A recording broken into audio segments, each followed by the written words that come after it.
ஒரு காலை வேளையில் சுட்டி பாப்பா வீட்டில் வெளியே விளையாடி கொண்டு இருந்தது.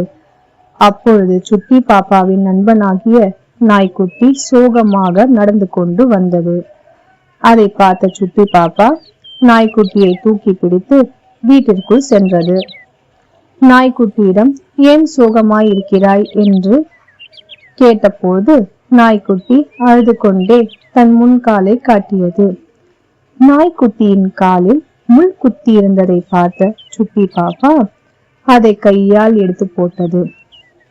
பிறகு காயம் பட்ட இடத்தில் மருந்தையும் போட்டது. வலி குறைந்த நாய்க்குட்டி சுட்டி பாப்பாவின் வீட்டிலே உறங்கியது. அடுத்த நாள் காலை சுட்டி பாப்பாவும் நாய்க்குட்டியும் விளையாடி கொண்டு இருந்தார்கள். அப்பொழுது சுட்டி பாப்பா வேகமாக ஓடிக்கொண்டு இருந்த போது பள்ளத்தில் கீழே விழுந்தது. அம்மா காப்பாத்துங்க, அம்மா காப்பாத்துங்க என்று கத்தி கத்தி அழுதது. உடனே நாய்க்குட்டி தனது நண்பர்களை அழைத்து கொண்டு வந்தது. கொண்டு வந்த கயிற்றால் சுட்டி பாப்பாவை காப்பாற்றியது நாய்க்குட்டிகள்.